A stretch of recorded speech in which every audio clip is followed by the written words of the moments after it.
सांख्य दर्शन की 33वीं कक्षा, 5वां अध्याय चल रहा है।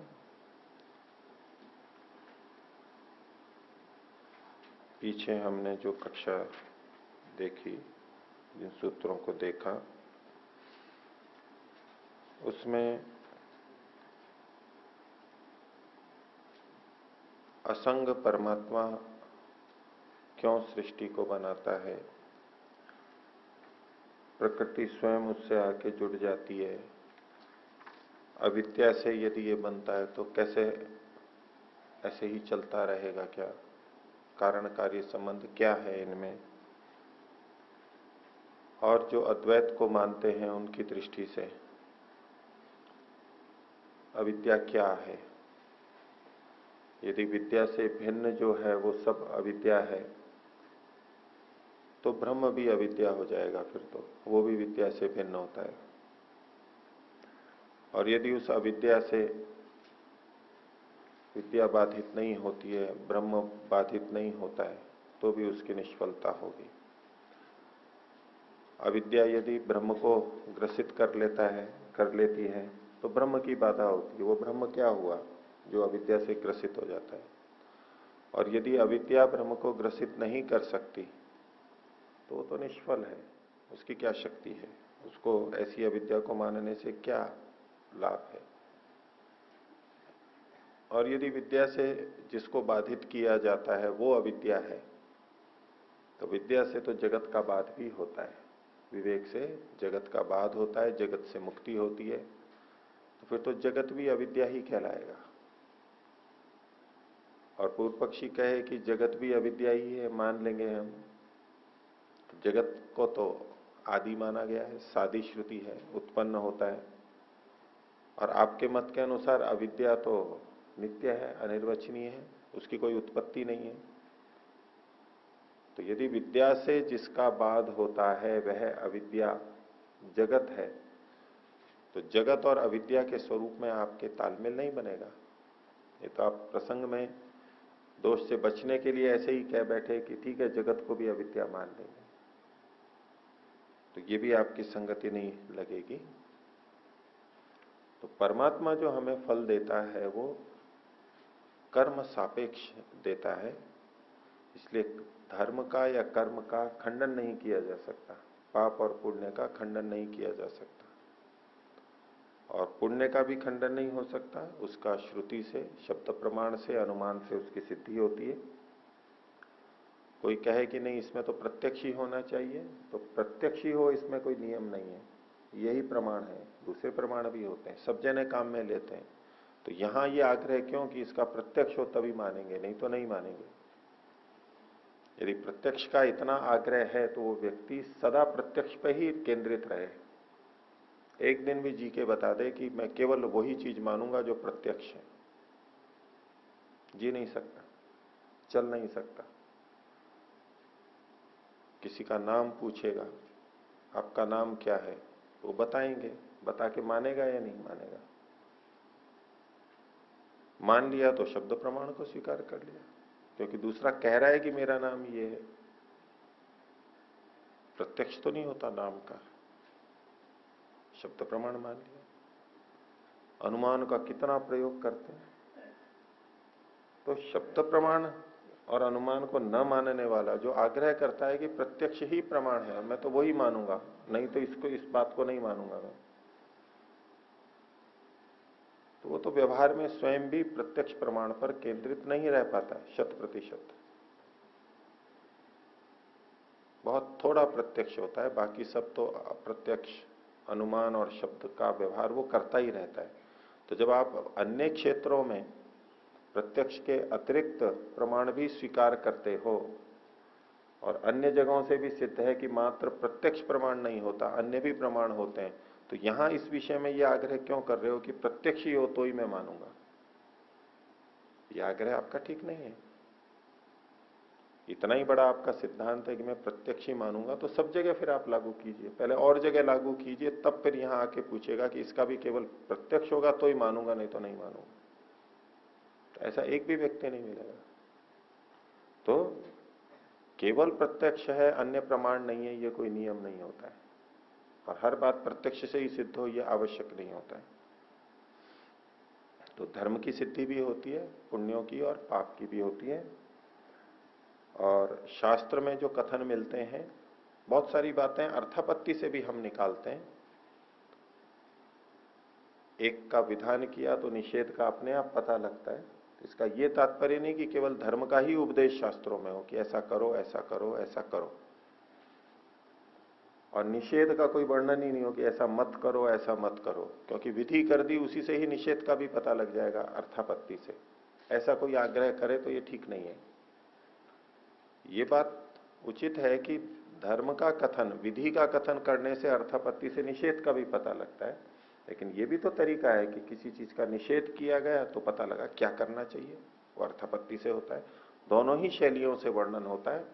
हम व्यवहार में भी ऐसा करते हैं और शास्त्रों में भी ऐसा है। इसलिए शास्त्रों में विधि और निषेध, धर्म का विधान और अधर्म का निषेध, ये दोनों चीजें मिलती हैं। इसलिए ये आग्रह ठीक नहीं है कि एक ही चीज को बताया जाए, केवल धर्म को बताया जाए। और ये पाप और पुण्य, सुख दुख आदि अंतःकरण के धर्म स्वीकार किए। जो इंद्रिय है, जिसके माध्यम से आत्मा सुख दुख का अनुभव करता है, वो अंतःकरण है, यानी मन है। और धर्म अधर्म का संचय, संस्कारों का, वासनाओं का संचय, कर्माशय का लेखा, वो हमारे साथ में, हमारे अंतःकरण में रहता है। और कोई सोचे कि अंतःकरण में ही जब सब कुछ है,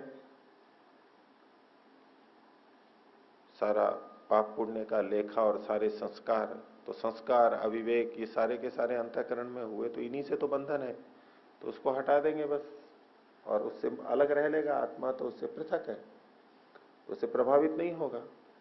अगर ये संस्कार आत्मा में पड़ रहे होते तब तो चिंता करते, ये संस्कार तो अंतःकरण में पड़ रहे हैं और आत्मा इससे अंतःकरण से भिन्न है, तो आत्मा को क्या चिंता करने की बात है। ये संस्कार, वासनाएं अंतःकरण में है, मन में है। तो उसके लिए कहा गुणानाम न अत्यंत बाधा। ये जो गुण है सत्वरस्तम, इससे आत्मा पृथक भले ही है, लेकिन इससे प्रभावित नहीं होता हो, ऐसा नहीं कह सकते। गुणों का आप अत्यंत बाध नहीं कर सकते कि गुणों का कोई प्रभाव नहीं पड़ता आत्मा पर। आत्मा पृथक है, सत्वर स्तंभ से जुड़ता नहीं है, उनसे मिश्रित नहीं होता है, लेकिन सत्वर स्तंभ के उभार से आत्मा पर प्रभाव तो पड़ता ही है। तो गुणों का अत्यंत बाध नहीं होता है। कोई ये सोचे कि ये तो मैं तो बिल्कुल त्रिगुणातीत हूं, आत्म तत्व तो त्रिगुण से परे है, तो मेरे को कोई लेना देना नहीं, मेरे को कोई सुख दुख नहीं, ये प्रत्यक्ष से विपरीत है। तो गुणों का अत्यंत बाध नहीं होता है, गुणों का प्रभाव तो होता ही है। और योग दर्शन में भी जो दुख बताए गए, परिणाम, ताप और संस्कार दुख, उसके अलावा एक और कहा गुणवृत्ति विरोधाच। ये गुणवृत्तियों का विरोध, इसको दुख देख रहा है ये योगी, एक विवेकी। दुखमैव सर्वम विवेकी ना, इस सामान्य व्यक्ति की बात नहीं है जो कि गुणों से प्रभावित हो रहा है। अविवेकी तो प्रभावित होता ही है। ये लोग कहते हैं अविवेकी ही होता है प्रभावित। जब विवेक हो जाएगा तो गुणों से कोई प्रभावित नहीं होगा, वो अपने को गुणों से पृथक अनुभव कर लेता है, तो उससे कुछ भी प्रभाव नहीं पड़ेगा।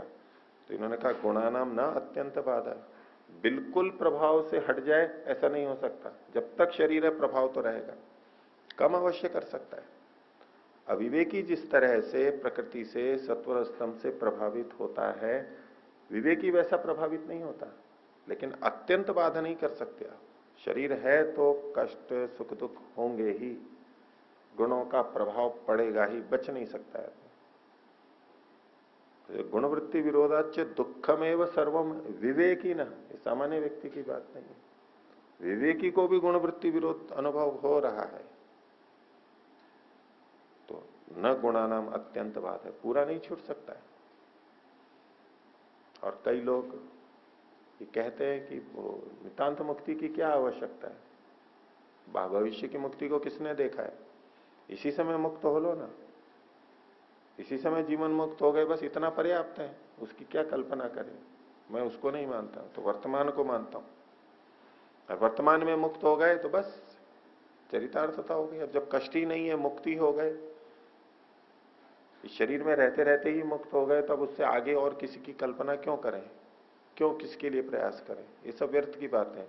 केवल वर्तमान में ही मुक्त हो जाना ये इतना पर्याप्त है।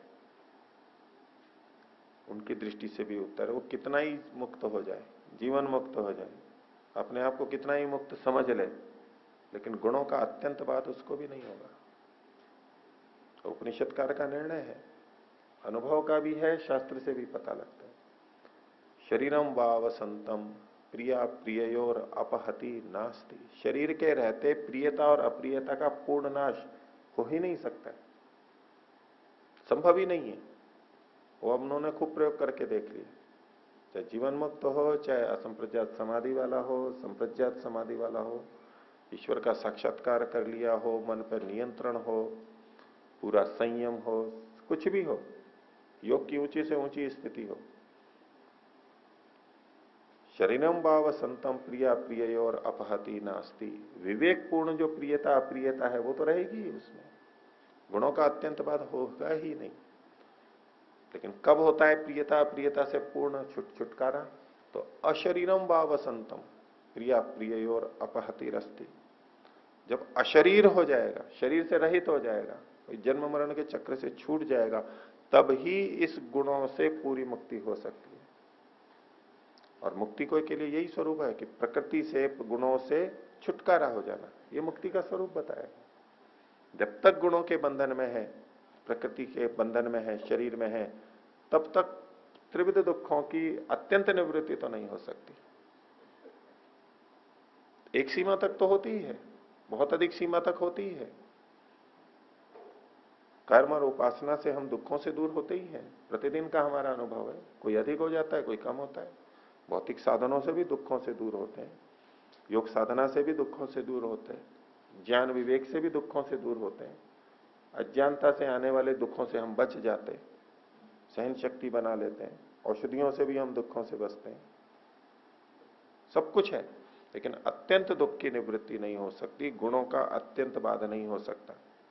इसलिए कहा गुणा नामना अत्यंत बाधा। और ये सब जो ज्ञान होता है वो प्रत्यक्ष से तो होता ही है, लेकिन अनुमान से भी बहुत करना होता है, और शब्द प्रमाण से भी हमें बहुत करना होता है। तो अनुमान की प्रक्रिया को इन्होंने बताया, पंचावयव का योग होता है, प्रतिज्ञा आदि 5 अवयव है, उससे सुख की संवित्ति होती है, सुख का बोध होता है, हमें ज्ञान होता है, और ज्ञान के होने से हमें सुख होता है। ज्ञान का सुख भी एक बड़ा सुख है। एक है विषयों का सुख, इंद्रियों का सुख, और एक है ज्ञान का सुख। तो महर्षि तो सत्यार्थ प्रकाश में लिखते भी है, इंद्रियों के सुख से ज्ञान का सुख 1000 गुना ज्यादा है, बहुत कई गुना ज्यादा है। जो ज्ञान का सुख है वो इंद्रियों के सुख से बड़ा है, उसकी तुलना नहीं हो सकती। तो जब हम अनुमान से भी किसी चीज को जानते हैं, पंचावयव से निश्चय पूर्वक जब जान लेते हैं, तो हमें सुख होता है, तो सुखद स्थिति होती है। एक अंदर आंतरिक अलग सुख होता है, अलग निश्चय होता है, अलग आत्मविश्वास होता है, संशय रहित स्थिति होती है। ये अपने आप में बड़ा सुख है। जब संशय होता है, उलझन होती है, तो वो दुख हो देती है, कष्ट देती है। थोड़ा बहुत संशय उलझन होती है तो हम कष्ट को अनुभव नहीं करते ज्यादा, लेकिन बहुत अधिक संशय हो जाए, निर्णय ही नहीं हो, तो बहुत परेशान हो जाता है व्यक्ति, तनाव में आ जाता है, इसी से नींद उड़ जाती है उसकी, भूख चली जाती है उसकी, अनिर्णय के कारण, असंशय के कारण। ये इतना बड़ा कष्ट है। और ज्ञान से जब निश्चिंतता हो जाती है, कोई चिंता नहीं, स्पष्टता हो जाती है, तो एक सुख मिलता है। तो पंचावयव योगा सुख संवित्ति। और जो पंचावयव से हम अनुमान करते हैं, अनुमान प्रमाण का प्रयोग करते हैं, उसमें एक मुख्य तत्व है व्याप्ति। दो चीजों का संबंध बन जाना, अगर वो नहीं पता है तो पंचावयव का प्रयोग नहीं हो सकता, अनुमान का प्रयोग नहीं हो सकता। और ये जो संबंध है वो न सकृत ग्रहणात् संबंध सिद्धि। एक बार कभी संबंध को देखा, इतने से पूर्ण व्याप्ति नहीं बन जाती, उसको बार बार देखना होता है, पुष्ट करना होता है, तब हमारे मन में निश्चय जब हो जाता है, व्याप्ति बन जाती है अनेक बार देखते हुए, तब हम अनुमान का प्रयोग कर सकते हैं और वो निश्चयात्मक होता है। तो यहां तक का भाग सूत्र 28वें तक हमने पिछली कक्षा में देखा था। किन्हीं को कुछ पूछना हो तो पूछ।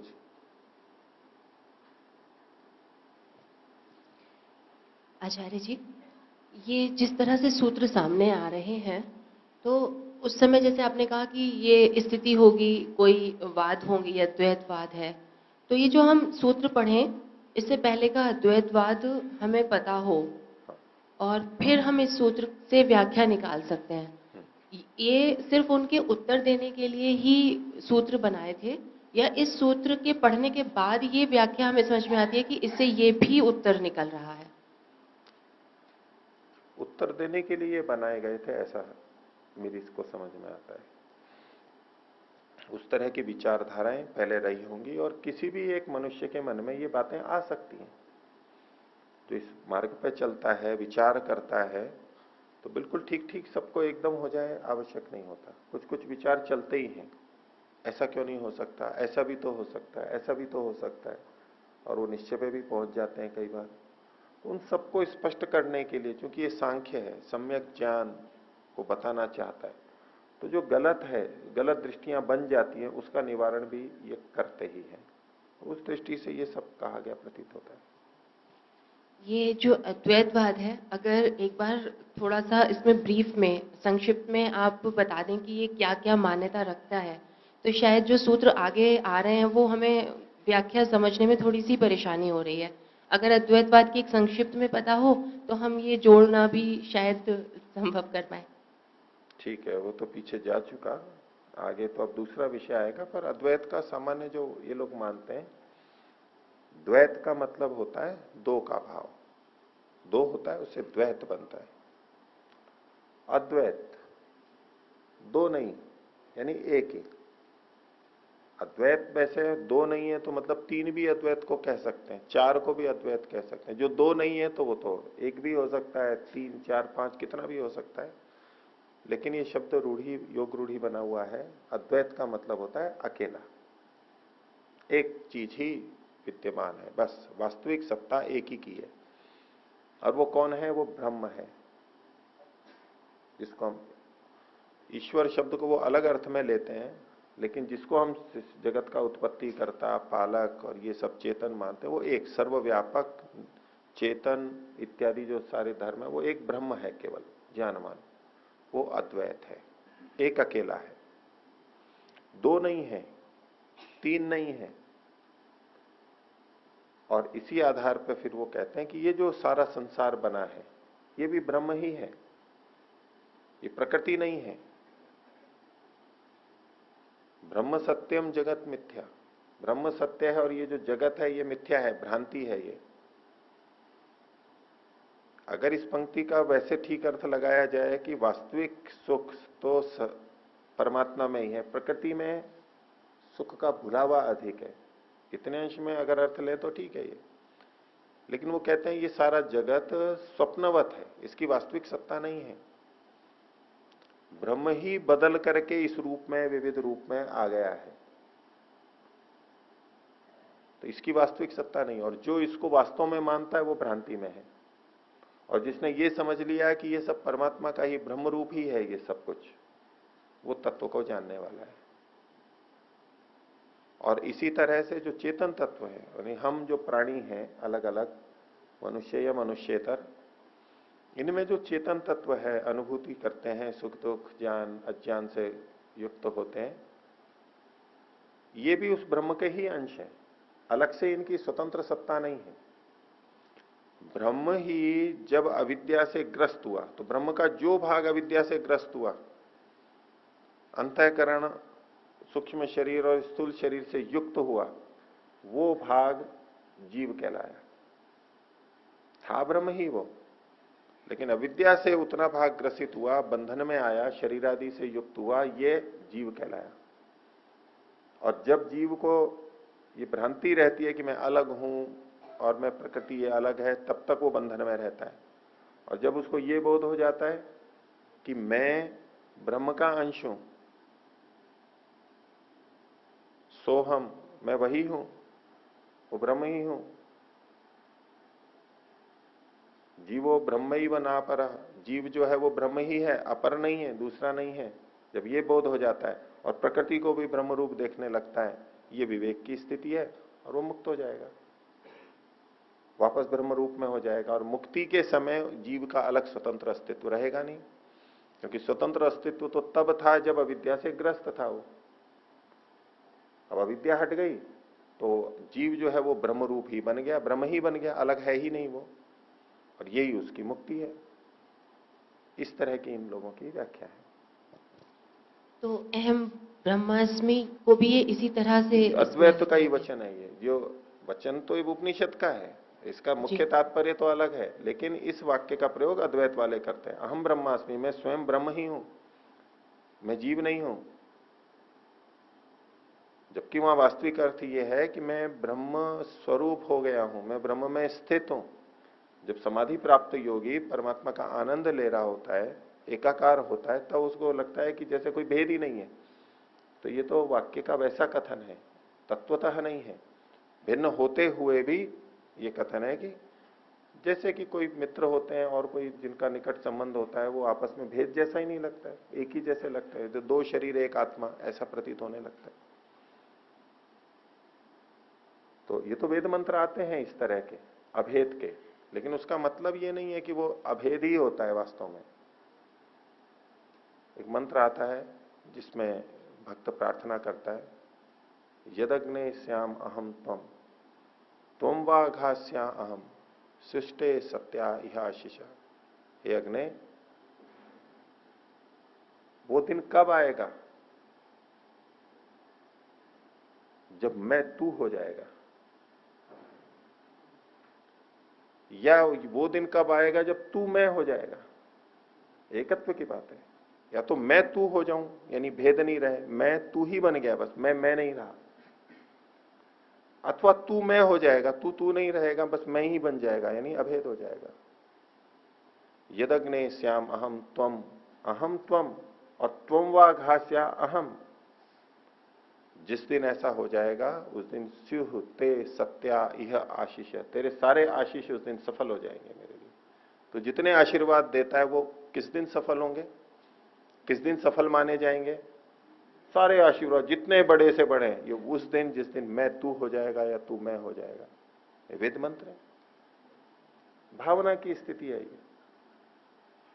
इसका ये मतलब नहीं है कि मैं और तू एक ही हो जाते हैं या एक ही हैं, वो अलग सत्ता है। तो इस तरह के वाक्य अहम ब्रह्मास्मि आदि जो ये मिलते हैं, इनका तात्पर्य उचित रूप में लिया जाए तो ठीक है, नहीं तो इन वचनों का प्रयोग अद्वैत परक होता है। तो वो लोग ऐसा मानते हैं, वो लोग ऐसा मानते हैं। उसमें 10 प्रश्न खड़े होते हैं, यहां भी कितने खड़े किए गए। भाई वो ब्रह्म जिसको आप विद्या युक्त मान रहे हैं, चेतन मान रहे हैं, निर्लिप्त मान रहे हैं, अकर्ता मान रहे हैं, सर्वव्यापक मान रहे हैं, निर्विकार मान रहे हैं, अपरिणामी मान रहे हैं, स्वरूप तो वो भी वही मानते हैं ब्रह्म का, जैसे हम लोग मानते हैं। तो ऐसा ब्रह्म अविद्या से ग्रस्त कैसे हो गया? एक बहुत बड़ा प्रश्न है जिसका कोई उत्तर नहीं। ग्रस्त क्यों हो गया? अविद्या ने उसको ग्रस्त कर लिया आकर के, या परमात्मा ने स्वयं ने पकड़ के अविद्या को अपने से युक्त कर लिया, स्वयं उससे ग्रस्त हो गया? ये सब वो सारे हेतु लगेंगे जो हम बंधन के प्रसंग में देखे, प्रकृति ने जीव को बांध लिया, जीव जाके प्रकृति से जुड़ गया।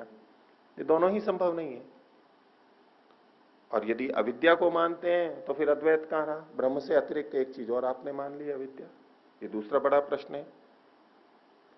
अब वो दूसरा न मान, दूसरे को तो अविद्या को तो अलग वस्तु मानते नहीं, तो उसको अवस्तु रूप कहने लग जाते हैं।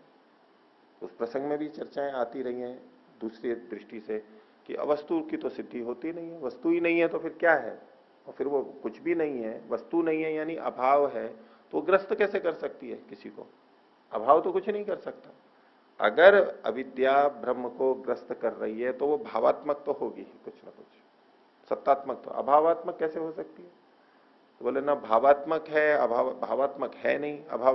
भावात्मक मानते ही अद्वैत खंडित होता है, अभावात्मक माने तो उससे ग्रस्त नहीं हो सकता। तो भाव और अभाव से भिन्न कुछ, इसलिए उसको वो अनिवर्चनीय शब्द बोलते हैं। अनिर्वचनीय मतलब निर्वचन जिसका नहीं हो सकता, जिसको बता नहीं सकते, कुछ कह नहीं सकते हम, ऐसी वो है। तो स्वयं की असमर्थता वहीं प्रकट कर दी उन्होंने अनिर्वचनीय शब्द कह के। लेकिन अनिर्वचनीय बोल बोल करके वो ऐसा प्रकट करते हैं जैसे कि हम उसके बारे में सब कुछ जानते हैं। अनिर्वचनीय शब्द ही बता रहा है कि भाई हम इसको कहने में असमर्थ हैं इसके, क्योंकि कुछ भी बोलते हैं विपरीत पड़ेगा, खंडन होगा, उनके सिद्धांत का खंडन होगा या अयुक्ति युक्त कथन होगा। तो बहुत जगह जैसे हम बातचीत में होता है, भाई बस मैं इस विषय में कुछ नहीं कहूं, लेकिन मैं मानता नहीं हूं, लेकिन मैं कुछ इस विषय में चर्चा नहीं करना चाहता, ये कह के व्यक्ति पीछे हट जाता है। मैं तर्क वितर्क में नहीं पढ़ना चाहता, ये सब मेरे बस का नहीं है प्रमाण का। तो नहीं है तो फिर या तो बात ही नहीं करें, और बात कर रहे हैं तो फिर बात तो करनी होगी आपको, युक्ति संगति होगी, फिर वो विधि से ही बात होगी। और फिर जब उसको आप सिद्ध नहीं कर सकते, अपनी अयोग्यता मानते हो, तो इस बात को क्यों पकड़े हुए बैठे हो? पर नहीं, बस वही परंपरा से चल रहा है। तो अद्वैत वालों की ये बहुत सारी मान्यताएं हैं। अब इसको भ्रांति मानते हैं, उसके लिए उदाहरण दे देते हैं। जैसे स्वप्न, स्वप्न में कुछ होता थोड़ा ना है, लेकिन हमें प्रतीति क्या होती है, जैसे वास्तव में सब कुछ है, घर मकान जंगल लोग बाग सब कुछ ऐसा लगता है जैसे वास्तविक है, पर उठते ही कुछ भी नहीं है। तो ऐसे ही ये संसार स्वप्नवत है, भ्रांति है। जब तक हमें मिथ्या जाने, जब तक हमें जागृति विवेक नहीं आएगा, तब तक ये ऐसे ही दिखता रहेगा, जैसे स्वप्न दिखता रहता है, अविवेक की स्थिति रहती है। जागने पर कुछ भी नहीं है, समाप्त। ऐसे ये भी समाप्त हो जाएगा जब विवेक होगा। तब जो वो दृष्टांत देते हैं वो उनके विपरीत जाता है कि स्वप्न में किस चीज को देखते हैं हम, जिन चीज को देखते हैं उनकी बाहर वास्तविक सत्ता होती है या नहीं होती है? जिसको हमने देखा अनुभव किया है उससे जुड़ी हुई संबंधित बात ही तो आती है। बोले ये संसार तो ऐसे है जैसे कि रज्जू में सर्प का बोध है, तो रस्सी रज्जू, लेकिन उसको सांप समझ लिया हमने भ्रांति से। तो रस्सी में सांप की भ्रांति कब होगी? जब सांप होगा पहले। और वो दृष्टांत तो ऐसा दे देते हैं, उनके खुद के खंडन में जाता है, वो इतने से अंश में करते हैं। तो ये उदाहरण ही नहीं घट सकता। बोले ये ऐसा है जैसे दर्पण में चित्र दिखाई दे रहा है, जैसे पानी में परछाई दिखाई दे रही है। तो ये परछाई किसी चीज की पड़ रही है, दर्पण में चित्र किसी वस्तु का बन रहा है, ऐसे ही थोड़ा ना बन जाता है। जैसे सीपी में रजत का बोध होता है, चांदी का सीपी होती है, मुक्ता शुक्ति सीपी, उसमें अंदर जो मोती वाली सीपी होती है, जैसे मोती चमकदार और सफेद सफेद होता है, तो उस सीपी में भी सफेद सफेद दिखाई देता है, जैसे कि चांदी जैसे लग रही हो। तो मुक्ता शुक्ति बोलते हैं, मोती वाली सीपी सीप। मुक्ता शुक्ति में रजत की भ्रांति होना ऐसे है। तो भाई रजत की भ्रांति तो तब होगी जब पहले रजत को जानता होगा, रजत नाम का नहीं, चांदी न की कोई वस्तु धातु है कुछ, उसको पता है, तभी तो भ्रांति होगी। तो इन सब उदाहरण में कहीं ना कहीं वो पहले मानना ही पड़ेगा। ब्रह्म ने इसको कैसे बना दिया? तो बोले जैसे मकड़ी अपने अंदर से जाला बना देती है। कोई नई चीज नहीं है, मकड़ी अकेली है, बाहर का कोई द्रव्य नहीं है। वो जैसे मकड़ी अपने में से तार छोड़ के जाला बना देती है और फिर स्वयं उसमें फंस जाती है। तो ब्रह्म को संसार बनाने के लिए प्रकृति की आवश्यकता नहीं है, वो अपने अंदर से ही सब कुछ बना देता है। वो उदाहरण प्रस्तुत करते हैं, भाई मकड़ी तो कुछ बनाती है तो अलग से बनाती है, और मकड़ी जाला बनाती है तो उसमें अवयव और अवयवी होते हैं। तो परमात्मा तो निरवयव है, अखंड है, एक रस है, उसमें ये अवयव और ये चीजें कैसे बन सकती हैं? सावयव चीज ऐसी बना सकती हैं, ठीक है चलो। और जैसे उसमें यूं भी कहते हैं, जैसे मकड़ी जाला बनाती है और उसको अंदर वापस समेट भी लेती है। मेरे को तथ्य नहीं पता कि मकड़ी समेट लेती है नहीं, लेकिन ऐसा कहते हैं। तो उसने निकाला और बाद में उसको समेट भी लेती है। वैसे तो पड़े रहते हैं पर समेट भी लेती हो, चलो। तो ऐसे ही परमात्मा अपने अंदर से इस विश्व को बना देता है और अपने में ही वापस समेट लेता है। प्रकृति की आवश्यकता नहीं, ये उनका प्रतिपादन है। तो एक ब्रह्म मानते हैं जो निर्गुण ब्रह्म है, जो कुछ भी इस रूप में नहीं आता। फिर वो अविद्या से ग्रस्त हुआ तो फिर वो ईश्वर परमात्मा के रूप में आया, उससे एक निचला एक स्तर मानते हैं। फिर उससे निचला स्तर जीव का मानते हैं जो कि बंधन में आ जाता है। इस तरह की उनकी मान्यताएं हैं आजकल जो प्रचलित है। मैं ये नहीं कह रहा हूं मैं कि सारा वैसे के वैसे ही घटाएंगे, उस समय उनके कैसी कैसी मान्यता रही हो उसका तो हमारे पास कोई प्रमाण नहीं है। तो इनकी वाक्यों को देख करके, सूत्रों को देख के हमें लगता है कि भाई ऐसा ऐसा कुछ मान रहे होंगे, उस परिप्रेक्ष्य में हम कर लेते हैं। तो क्या इन सूत्रों से हम जो एक और मत है जिसमें शैतान को कहा जाता है कि वो भी साथ में था, फिर क्या से बोलिए। जो शैतान के लिए एक और मत है, हाँ। संप्रदाय है जो कहता है कि एक शैतान भी साथ में होता है, हाँ। जो बुद्धि को भ्रष्ट कर देता है, तो क्या ये उसके खंडन पर भी लग सकता है? उसका सीधे सीधे नहीं है, क्योंकि वो ऐसा कोई शैतान या कोई व्यक्ति का तो उल्लेख यहाँ है नहीं। अविद्या की बात जरूर यहाँ पर आई है, अविद्या से ग्रस्त कर लेता है, उसका सीधे सीधे यहाँ पर कोई संकेत नहीं आता। हो सकता है उस समय उस तरह की मान्यता नहीं रही हो। आचार्य जी, एक और प्रश्न है। ये जो पंचावयव से सुख का बोध होना जो बताया है, तो क्या ये माने कि सांख्य दर्शन अनुमान प्रमाण को ज्यादा महत्व दे रहा है? नहीं, ज्यादा तो नहीं कहेंगे, प्रमाण तो तीनों को महत्व देता है ये। तो यहाँ पंचावयव से बताया, तीनों प्रमाण का नाम नहीं लिया, अगर आपका कहना है कि सुख की संवित्ति ये लाभ केवल अनुमान का बताया। जैसे पहले प्रमाण के नाम लिया उन्होंने कि प्रत्यक्ष से नहीं होती, सबसे होती है, फिर दोबारा यही बात उन्होंने फिर कही पंचावयव को बताने के लिए। प्रत्यक्ष से, अब इसके लिए अलग से तो कुछ नहीं। अब यूं प्रत्यक्ष का तो वो लीन वस्तु लब्धातीते शय संबंधात्वा अदोष योगी नाम अबाह्य प्रत्यक्षत्वात्, वो सारा बहुत सारा प्रत्यक्ष विस्तार और बहुत अच्छी चीजें वहां प्रत्यक्ष के बारे में बताई हैं।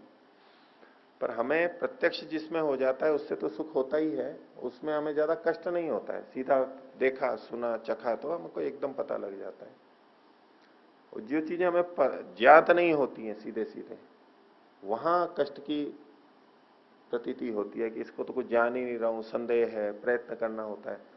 तो उन स्थलों पर वो जो दुख है उसकी निवृत्ति पंचावयव के योग से हम कर सकते हैं। उसके साथ अधिक सुख को इन्होंने जोड़ दिया।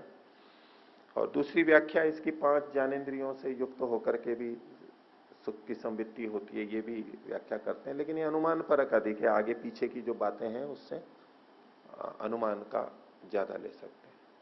ठीक है, अन्य किन्हीं को पूछना है कुछ? आचार्य जी, अभी जैसे जीवात्मा को ब्रह्म का अंश बताया है अद्वैतवाद में, तो जो पौराणिक भाई हैं वो भी इसको ईश्वर का अंश मानते हैं आत्माओं को, और ईश्वर को भी मानते हैं। ये द्वैतवाद है या कुछ नवीन वेदांतियों का? इसमें थोड़ा स्पष्टीकरण। नहीं, ये तो अद्वैत में ही है, जब वो केवल ईश्वर ब्रह्म को ही मानते हैं और इसको उसका अंश मानते हैं और ये वापस मिल जाता है। जैसे कि आकाश एक है और घड़े रखे हों, कमरे हों, उसमें स्थित आकाश, इस घड़े का आकाश, इस गिलास का आकाश, इस मंदिर का भवन का आकाश है, तो आकाश एक ही, केवल आवरण का भेद है। जैसे ही मटका टूटा तो जो आकाश है वो तो आकाश है, वो तो एक ही था, उसी में मिल गया। तो ऐसे ही ये समाप्त हुआ बंधन, फिर उसी में मिल गया। तो ये तो अद्वैत पर रखी है व्याख्या। वैसे ये पूजा करते हैं जड़ मूर्ति बना के ईश्वर की, तो वो उसको अलग मान के करते हैं, वो ईश्वर को अलग, अपने को अलग मानते हैं बाद में, लेकिन ये कहते हैं कि हम ईश्वर का ही अंश हैं। ऐसा भुला मिला सा मिला मिला तो बहुत कुछ है। और अद्वैत अब अकेला नहीं रहा, उसके आगे फिर द्वैत भी आया, विशिष्टाद्वैत आया, द्वैताद्वैत आया। ये सब उनका एक ही थोड़ा रहा है। माध्वाचार्य और वल्लभाचार्य, निम्बारकाचार्य, उसके बाद बड़े बड़े आचार्य और हुए हैं जिनको वो अद्वैत स्वीकार नहीं हुआ था। वो अकेला नहीं है। शंकराचार्य का अद्वैत अकेला नहीं था, उसके बाद ही बहुत बड़े बड़े संप्रदाय हैं आज विद्यमान हैं जो अद्वैत का खंडन करते हैं। वो कुछ प्रकृति और चेतन दो को मानते हैं, कुछ विशिष्टाद्वैत को मानते हैं। ऐसे वो अलग चर्चा है उसकी, भिन्न भिन्न मान्यताएं हैं। आज भी बड़े बड़े उनके मठ हैं, स्थान हैं, और करोड़ों की संख्या में उनके मानने वाले हैं सबके। तो केवल अद्वैत नहीं है, अद्वैत का निषेध करने वाले भी बहुत ज्यादा है। और त्रैतवाद तो है ही वेद वाला। ये नवीन वेदांती किसमें आएंगे? नवीन वेदांती अद्वैत को बोलते हैं, अद्वैत। इनको नवीन वेदांती बोलते हैं। वो काफी बड़ा वर्ग है आज भी। अन्य कोई पूछिए। ओम प्रणाम आचार्य जी। जो प्रसंग चल रहा है तो उसमें अद्वैतवादी परमात्मा को जब निर्विकार मानते हैं, निर्विकारी मानते हैं, अखंड मानते हैं, तो फिर ये कैसे सिद्ध करते हैं कि ये स्वयंवत है?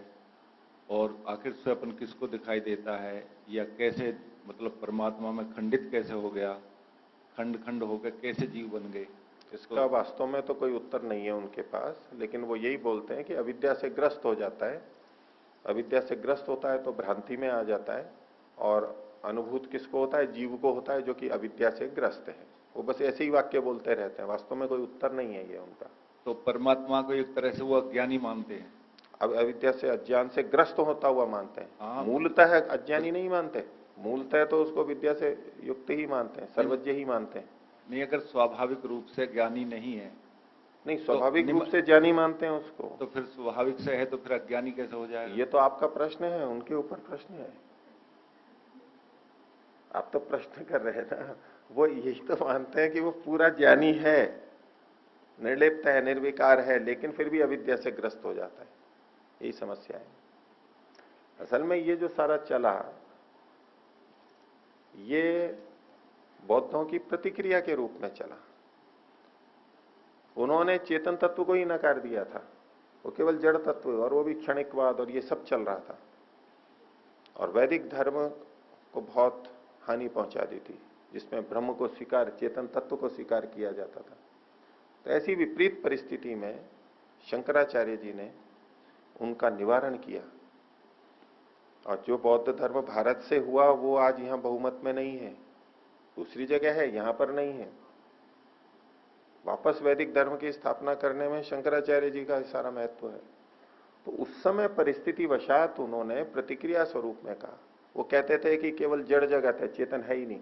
उन्होंने कहा नहीं, ये सब कुछ चेतन ही चेतन है, जड़ तो है ही नहीं, केवल ब्रह्म ही ब्रह्म है।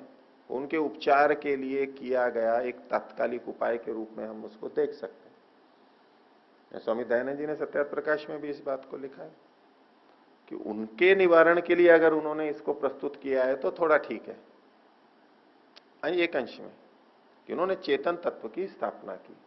ये सब कुछ जड़ है, इसका उन्होंने खंडन किया, उस परंपराओं को वापस स्थापित किया। उस करने में इस समय के अनुसार कई ऐसे आंदोलन चलते हैं, आज भी चल रहे हैं, जो किसी विशेष विरोध में कुछ नीति अपनाते हैं और वो कुछ एक विशेष आचरण करते हैं, विशेष व्यवहार करते हैं, विशेष मान्यताओं को रखते हैं। उसका ये मतलब नहीं होता कि वो तत्वतः बिल्कुल ठीक होता है। अभी उसका उद्देश्य बना हुआ है इसको समाप्त करना, ये जो बहुत हानि हो रही है, उसके लिए दूसरे पक्ष में आते हैं वो। इससे आचार्य जी यही तात्पर्य निकलेगा कि एक गलत बात को सिद्ध करने के लिए दूसरी गलत बात दूसरी सिद्ध कर दी, वो भी गलत सिद्ध कर दी, वो भी गलत परंपरा चला दी। हाँ, उसके बाद में जब उनको ठीक नहीं समझा गया, वो गलत परंपरा शुरू हो गई, और उसको ज्यों का तो तत्वतः मान लिया गया, और जिसकी रक्षा के लिए उन्होंने प्रयास किया था उसकी बातों को भुला दिया, उनके भिन्न भिन्न अर्थ ले लिए, जो उनकी मान्यताएं थी उसके अनुरूप अर्थ कर दिए सारे। ये तो विकार हुआ ही है, होता है ऐसा बहुत बार। आर्य जगत में जो मतलब ऋषि परंपरा में हुए हैं महर्षि दयानंद से, तो क्यों नहीं इस बारे में कुछ प्रयास हुआ? खूब प्रयास हुआ ना, कहीं महर्षि ने खूब लिखा है, महर्षि जी ने लिखा, सत्यार्थ प्रकाश में लिखा नहीं, यार समाज में भी खूब हुआ है, खूब पुस्तकें लिखी गई हैं, खूब लेख लिखे जाते रहे, खूब इस बिंदु पर बहुत शास्त्रार्थ हुए हैं, शास्त्रार्थ, और आज भी बताया जाता है, सब कुछ चल रहा है। पर ठीक है, जितनी शक्ति सामर्थ्य है उतना कर रहे हैं। आप लोग दीजिए अपने बच्चों को अधिक से अधिक, पोते पोतियों को। नहीं, जो वर्तमान में है, जो वर्तमान में है वो भी वानप्रस्थ के रूप में निकले इस काम के लिए। बिना जन के, बिना धन के थोड़ा ना होता है। अब जितने हैं, समाज ने, गृहस्थियों ने जितने बच्चे दिए इस काम के लिए, गुरुकुलों में जितने भेजे, वो कुछ बन गए विद्वान, और वो कुछ कर रहे हैं, काम लिख रहे हैं, प्रचार कर रहे हैं। नहीं, और जो आचार्य जी मैं क्षमा करता हूँ, मतलब आजकल प्रचार के इतने त्वरित साधन हैं, सारी चीजें हैं, कि अगर कहीं मंच पे जो लब्ध प्रतिष्ठित हैं और जो जानते हैं अब हम जैसे सामान्य आदमी शायद वो बात को ना स्थापित कर पाए, लेकिन जो कर सकते हैं उनका हम नहीं देखते कि वो बुला कर कहें आइए, हम बताते हैं कि आपका जो प्रतिपादित सिद्धांत है वो अवैदिक है और जो शुद्ध वैदिक धर्म है वो ये है। तो इस तरह की कहीं गोष्ठियां उन लोगों से नहीं हो रही, जो हर काम आजकल जो है एक तरह से देखा जाए कोई काम ऐसा नहीं है जो बिना मुहूर्त के निकलता हो। यहाँ तक कि जो आर्य समाजी हैं वो भी शादियां अपना लगन से मुहूर्त से कराते हैं और सारी चीजें कराते हैं। तो इसको व्यापक मत बना दो आप, अब तो सारी सारी रावण इसी में समेट लोगे। आपको पता है भारत में कितनी गोष्ठियां होती है और उनमें क्या विषय रहते हैं? आप ये वक्तव्य कैसे दे रहे हैं कि गोष्ठियां होती है और वहां कहीं कोई ऐसा प्रस्तुत नहीं करता? नहीं, आप गोष्ठी किसी गोष्ठी में गए हैं ऐसी में? नहीं, मैं तो ये सुना है जो आर्य समाजी हैं केवल वो ही रहते हैं, जो पौराणिक लोग हैं। हाँ, उन्हें अब आप केवल सुनिए, माइक को रख दीजिए। ऐसे वक्तव्य नहीं देने चाहिए। आपको पता ही नहीं है कि गोष्ठियां कितनी होती हैं, विश्वविद्यालयों में कितनी होती हैं, कैसे लोग आते हैं। आपने शायद एक भी नहीं की होगी, लेकिन आपको अपने पे इतना विश्वास है कि ऐसा कुछ नहीं हो रहा है, प्रचार नहीं हो रहा है, ऐसे साधन है, आकाशवाणी पे कभी नहीं आता, दूरदर्शन पे कभी नहीं आता, ऐसा आपने सोच रखा है। सब आता है, खूब आ रहा है आजकल। आस्था भजन पे प्रोफेसर धर्मवीर जी के खूब आ रहे हैं, वेद मंत्रों के आधार पर सब ये अद्वैत और सबके लिए खूब आता है, बोलते हैं। ठीक है, जितना हो पा रहा है उतना हो रहा है, आप ये नहीं कह सकते कि नहीं हो रहा है। इस पे पीएचडियां हो रही हैं, इस पे पुस्तकें लिखी जाती हैं, इसमें बात रखी जा सकती है, लेकिन ठीक है, शक्ति सामर्थ्य कम है, उसी के लिए मैं कह रहा था। आप देखिए आपका क्या योगदान है उसमें। ये कह के नहीं बन सकते कि हम तो क्या जानते हैं, जो योग्य हैं वो आए। आप अपने बच्चों को योग्य बनाते, आप अपने पोते पोतियों को योग्य बनाते, डॉक्टर इंजीनियर बनाया है, गुरुकुल में देते, त्याग करते। अगर त्याग तो होगा नहीं, लेकिन अपेक्षा हमारे को रहेगी, तो कैसे बनेगी बात? बड़ी समस्या है कि बच्चे गुरुकुल खाली पड़े हैं। कहां हैं आपके बच्चे? अध्यापक गुरुकुल में थोड़े थोड़े बच्चों को पढ़ाते रहते हैं, आप उनके पढ़ने लायक जितने बच्चे चाहिए वो ही नहीं उपलब्ध करा सकते। क्या अपेक्षा रखेंगे? अब सब सारा ठेका उन्होंने ही ले रखा है, जो थोड़े से व्यक्ति हैं, और सारा दोष भी उन्हीं पे लगाते रहते हैं कि देखो प्रचार नहीं कर रहे, ये नहीं कर रहे।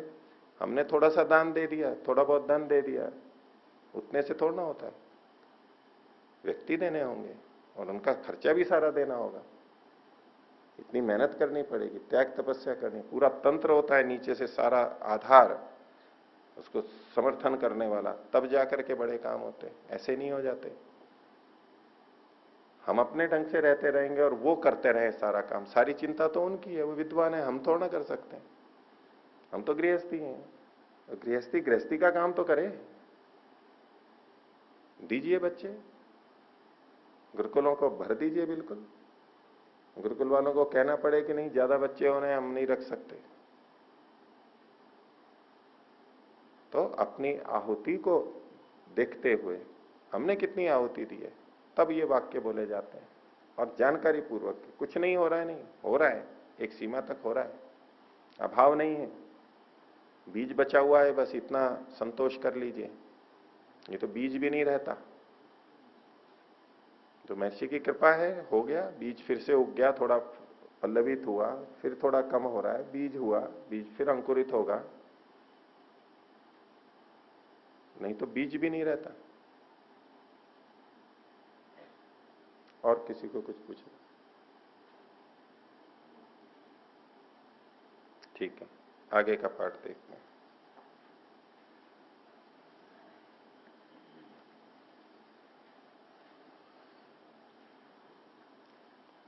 तो सांख्य दर्शन के 5वें अध्याय का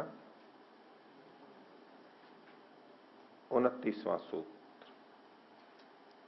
तो पीछे पंचावयव की बात चल रही थी, और पंचावयव में कहा कि ये जो संबंध बनता है ये एक बार देखने से नहीं बनता, अनेक बार देखना होता है।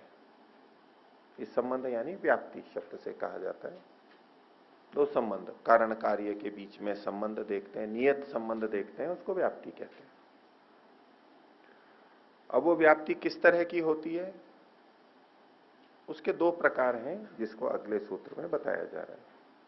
बोलिए। नियत धर्म साहित्यम उभयोः एक तरस्य वा व्याप्ति ही। नियत धर्म साहित्यम, नियत मतलब निश्चित, अचूक, अटूट। धर्म का मतलब है गुण, कोई विशेषता, और साहित्य का मतलब है उसका जोड़, संयोग। निश्चित धर्मों का होना, उसका साथ में होना, विद्यमान होना, कि ऐसा होगा तो ऐसा होगा ही, ऐसा है तो ऐसा होगा ही। जैसे उष्णता, उष्णता एक धर्म है, गुण है, वो अग्नि का धर्म है। तो जहां जहां उष्णता होगी वहां वहां अग्नि होगी, ये नियत धर्म है। उष्णता होगी तो अग्नि होगी। अग्नि किस रूप में है ये अलग बात है, लेकिन अग्नि होगी। उष्णता है, अग्नि होगी। ये नियत धर्म का सहभाव, ये होना। और ये कैसा होता है? उभयो हो एक तरह से, वा दोनों का, दो तरफा, या तो एक तरह से या एक का उसकी व्याप्ति होती है। जब हम व्याप्ति करते हैं उसका थोड़ा स्वरूप देखिए, उसके बाद हम यहां समझते हैं। कि धुआं और अग्नि का एक प्रसिद्ध उदाहरण हम देते हैं। इन दोनों में कारण कार्य संबंध है। अग्नि कारण है और धुआं कार्य है, इनमें कारण कार्य संबंध है। तो धुएं को देख करके अग्नि का हमें ज्ञान होता है, इसको अनुमान कहते हैं। अनुमान ज्ञान हुआ, अनुमित ज्ञान है ये। तो कार्य को देख करके कारण का हमने अनुमान किया है। और इसमें हमने संबंध क्या देखा? नियत संबंध क्या देखा? धुआं एक धर्म हो गया अग्नि का, कि जहां जहां धुआं होता है वहां वहां अग्नि होती है। जैसे जहां जहां गर्मी होती है वहां वहां अग्नि होती है, ऐसे जहां जहां धुआं होता है वहां वहां अग्नि होती है। ये संबंध हमने देखा। नियत धर्म, निश्चित धर्म देखा, नियत धर्म का सहभाव देखा। अब हम किससे किसको सिद्ध कर रहे हैं? यहां पर धुएं से अग्नि को सिद्ध करते हैं या अग्नि से धुएं को सिद्ध करते हैं? धुएं से अग्नि को सिद्ध करते हैं। हमने तो देखा धुएं को, और अनुमान किसका हुआ? अग्नि का। धुएं को देख करके अग्नि का अनुमान होता है, ज्ञान होता है। तो ये तो हो गया। क्या हम ऐसा कह सकते हैं कि अग्नि से भी धुएं का अनुमान होगा, कि अग्नि जल रही है तो धुआं होगा ही? कर सकते हैं? क्यों? ऐसा होता नहीं है कि जहां अग्नि जलती है वहां धुआं होता हो, धुआं नहीं होता हो। धुआं होता है ना, कितनी जगह अग्नि जलती है, धुआं होता है। होता है या नहीं? सब जगह नहीं होता है। इसका मतलब ये जो संबंध है ये नियत नहीं है, अनियत है। अनियत कैसा? कि कहीं तो अग्नि है और धुआं है, लेकिन कहीं अग्नि है और धुआं नहीं है। ये जो संबंध बना कैसा है? ये अनियत है, नियत नहीं है ये। तो ये जो कहा नियत धर्म साहित्यम, वो जो धर्म होना चाहिए वो नियत होना चाहिए, उसका एक भी अपवाद नहीं होना चाहिए, एक भी अपवाद नहीं होना चाहिए। उसको बिल्कुल नियत कहें कि बस बिल्कुल निश्चित ऐसा होगा तो ये होगा ही। जब ऐसा देखते हैं तब व्याप्ति बनती है। और जहां उन संबंधों में, धर्मों में हमें अनियतता दिखाई देती है, उसको हम व्याप्ति नहीं बोलेंगे। इसलिए हम ये कह सकते हैं धुआं है तो अग्नि अवश्य होगी। अब प्रतिदिन इस समय कक्षा में धुएं की अनुभूति होती है या नहीं? सांस लेने में है, इधर से जंगल में और यहाँ वो जलाते रहते हैं, पता नहीं कहाँ कहाँ क्या जलता रहता है, प्राय आते रहता है धुआं, गंध प्रतीत होती है। तो आग जल रही है ये हम निश्चित कर लेते हैं। धुआं है तो अग्नि होगी, ये तो हो गया। यानी कार्य को देख के कारण का अनुमान हुआ। लेकिन इसके विपरीत अगर हम करें, कारण को देख के कार्य का अनुमान की अग्नि है तो धुआं होगा ही, ये हम नहीं कर सकते। तो जिन दो के बीच में हमने नियत संबंध देखा, धुएं और अग्नि के बीच में दो ही चीजें थी, धुआं और अग्नि, लेकिन ये संबंध दूसरी तरफ से नहीं बन रहा है, एक ही तरफ से बन रहा है। इसके यहां जो कहा एक तरफ सेवा व्याप्ति, ये कैसी व्याप्ति है? एक तरफा व्याप्ति है, दो तरफा व्याप्ति नहीं है। ये है नियत संबंध, धुएं का अग्नि के साथ में नियत संबंध है, लेकिन अग्नि का धुएं के साथ में नियत नहीं है, दूसरी तरफ से नियतता नहीं है।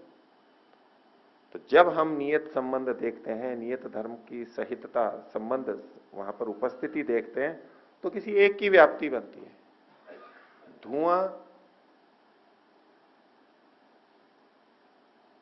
व्याप्त है किसमें? अग्नि में। अग्नि यहां पर व्यापक कहलाएगा और व्याप्य धुआं कहलाएगा। धुआं अग्नि में, मतलब अग्नि के आधार पे हम धुएं का ज्ञान करते हैं। धुआं एक धर्म है अग्नि का। अब दूसरा ले लें उदाहरण। जहां जहां उष्णता होती है वहां वहां अग्नि होती है, और उल्टा कर सकते हैं, जहां जहां अग्नि होती है वहां वहां उष्णता भी होती है, कर सकते हैं। इसका कोई अपवाद? अपवाद? अनियतता कहीं नियतता दिखाई देती है। तो उष्णता को जान के अग्नि का, उष्णता का जो बोध हुआ तो अग्नि का अनुमान कर लिया, और अग्नि का बोध हुआ तो उष्णता का भी अनुमान किया। किसी न किसी तरह तो होगी कुछ ना कुछ। ये जो दो बातें, तो अब ये नियत संबंध भी था और ये उभयोः व्याप्ति, दोनों तरफ से व्याप्ति हो रही है, दोनों तरफ से व्याप्ति बन रही है, दोनों तरह से कथन कर सकते हैं। जो जो उत्पन्न होता है वह नष्ट होता है। नियत संबंध है या नहीं है? इसका कोई अपवाद है कि जो उत्पन्न तो होता है लेकिन नष्ट नहीं होता? कोई अपवाद हो? अपवाद नहीं है तो ये नियत संबंध माना जाएगा। जो जो उत्पन्न होता है वह नष्ट होता है। पहले उत्पत्ति होती है फिर विनाश होता है उस वस्तु का। क्या हम इसको विपरीत कह सकते हैं? जो जो नष्ट होता है या नष्ट हो रहा है वो उत्पन्न भी हुआ था, कह सकते हैं नहीं? जो अभी नष्ट हो रहा है या नष्ट हुआ है वो कभी ना कभी उत्पन्न हुआ था, ऐसा कह सकते हैं? नहीं कह सकते हैं। इसका कोई अपवाद है कि जो नष्ट तो हो रहा है लेकिन उत्पन्न ना हुआ? नहीं, कोई अपवाद नहीं है। तो अब ये जो नियत संबंध देख रहे हैं ये दोनों के बीच में दो तरफा देख रहे हैं। जो जो उत्पन्न होता है वह नष्ट होता है, जो जो नष्ट होता है वह उत्पन्न भी हुआ होता है। हमें सीधा पता हो या नहीं हो, हमने उसकी उत्पत्ति देखी हो नहीं हो, देखी हो, नष्ट होता हुआ देखते हैं तो उत्पन्न हो रहा है, कह सकते हैं। तो नियत संबंध देखा, नियत धर्म साहित्यम उभयोः एक तरह से वह व्याप्ति, या तो एक की व्याप्ति हो सकती है, दोनों की हो सकती है।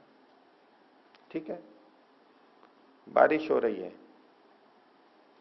किस बात का द्योतक है? हम कमरे में हैं तो बादल है आकाश में। निश्चित ज्ञान होगा या अनिश्चित? निश्चित ज्ञान होगा। नियत संबंध बन गया ना। कभी ऐसा अपवाद है कि बारिश तो हो रही है लेकिन ऊपर बादल ना हो?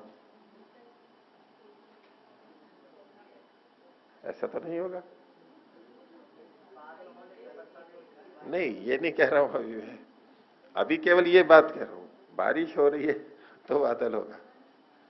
ठीक है, अब उल्टा करें, क्या ऐसा होगा कि फिर ऐसा मान लें कि जब जब फिर बादल होते हैं तब तक बारिश होगी? क्यों होती नहीं है क्या बादल होने पे बारिश? हर बार नहीं होती, मतलब नियत संबंध नहीं है। अब ये एक तरफा व्याप्ति हुई। तो जो एक तरफा व्याप्ति होती है उसको न्याय दर्शन में उधर इसको विषम व्याप्ति बोलते हैं, और जब दो तरफा होती है उसको कहते हैं सम व्याप्ति। इधर से भी बन सकती है, उधर से भी बन सकती है। जैसे आजकल शहरों के अंदर यातायात होता है ना, एक दो तरफा यातायात होता है, एक तरफा होता है, वन वे बोलते हैं जिसको, वन वे या टू वे, दोनों तरफ से आने जाने, ये तो दोनों होगा। एक में नहीं, बस केवल आ ही सकते हैं, जा नहीं सकते इधर से। या जा सकते हैं, आ नहीं सकते, एक तरफा। ये सम और विषम व्याप्ति, तो ये द्वयो एक उभयो एक तरफ से वा व्याप्ति, ये व्याप्ति ऐसी होती है। और ये व्याप्ति कब बनती है? जब अनेक बार हम देख लेते हैं। पिछला सूत्र है न सकृत ग्रहणात् संबंध सिद्धि। एक बार देखने मात्र से संबंध स्थापित नहीं हो जाते हैं कि नियत संबंध है, पता ही नहीं लगेगा। और अगर उसको आधार बना लेगा तो गलत निर्णय हो जाएंगे। इसके ऊपर विज्ञान विज्ञों का तो आधारित है। विज्ञान भी ऐसे ही चलता है, शब्द दूसरे होते हैं, प्रक्रिया ये की यही होती है। ठीक है, तो ये एक व्याप्ति चीज आ गई। तो व्याप्ति क्या है? अब व्याप्ति को यूं तो समझ लिया हमने, नित्य संबंध है, नियत संबंध है, लेकिन यह कोई अलग से तत्व है? ये व्याप्ति कोई एक अलग से तत्व है? जो सृष्टि की रचना बताई उसमें व्याप्ति तो कुछ नहीं उन्होंने बताया। व्याप्ति की उत्पत्ति या कुछ, ये कहां से आ गई? ये व्याप्ति कहां से आ गई? व्याप्ति का बोध हो रहा है या नहीं हमारे को? इसकी सत्ता है या नहीं है? इसको वस्तु माने या ना माने, एक विचार की बात है। अगला सूत्र देखिए, 30वां सूत्र, बोलिए। न तत्वांतरम वस्तु कल्पना प्रसक्ते है। न तत्वांतरम, ये कोई नया तत्व नहीं है। ये व्याप्ति जिसके आधार पर पंचावयव का प्रयोग होता है, अनुमान का प्रयोग होता है, तो ये कोई तत्वांतर नहीं है, नया तत्व नहीं है कुछ। इसको हम भिन्न तत्व नहीं मान सकते। क्यों नहीं मान सकते? यदि मानेंगे तो वस्तु की कल्पना का दोष आ जाएगा। किसी वस्तु की कल्पना कर ली कि भाई यह है, चलो इसको भी मान लेंगे। क्यों मान लेंगे? वो है ही नहीं। तो फिर तो यूं मानने में तो किसी भी वस्तु की कल्पना कर लो, ये दोष आने लगेगा। तो वस्तु की कल्पना की प्रसक्ति होगी, दोष आ जाएगा। इसलिए ये तत्वांतर नहीं है। एक नई वस्तु माननी पड़ेगी जो है ही नहीं, उसको मानेंगे, चलो मान लेते हैं, ऐसे नहीं चलता। तो अच्छा, वस्तु नहीं है, तत्वांतर नहीं है, तो है क्या ये व्याप्ति है क्या? तो उसके लिए दो दृष्टिकोण आगे दिए जा रहे हैं। 31वां सूत्र बोलिए। निज शक्ति उद्भवम इति आचार्य। कुछ आचार्य ये मानते हैं कि कारण और कार्य जो जिनके बारे में हम ज्ञान करते हैं, जिससे ज्ञान करते हैं, उनकी निज शक्ति का उद्भव है ये। अब धुएं और अग्नि से भिन्न व्याप्ति क्या है? धुएं का अग्नि से संबंध था, अग्नि से धुआं उत्पन्न होता है, जहां धुआं होता है वहां अग्नि होती है। धुएं और अग्नि से भिन्न क्या चीज है ये? लेकिन इन्हीं का जो ये शक्ति थी, सामर्थ्य थी कि अग्नि से धुआं हो सकता है, धुआं अग्नि से उत्पन्न हो सकता है, ये इनकी शक्ति की अभिव्यक्ति मात्र है, कथन मात्र है। निज शक्ति उद्भवम इति आचार्य। तो व्याप्ति क्या है? ये जो जिनके संबंध में हम व्याप्ति कर रहे हैं, कारण कार्य, कार्य कारण, ये जो चीजें हैं, इनकी जो अपनी शक्ति है उसी का जैसे उद्भव हो गया है, प्रकटीकरण हो गया है, हमें ज्ञान हो गया है, प्रकाशन हो गया है, यही व्याप्ति है। और अगर इन दोनों को हम नहीं जान रहे हैं, इन दोनों को नहीं जान रहे हैं, तो व्याप्ति का पता नहीं लगेगा हमारे को। ठीक है।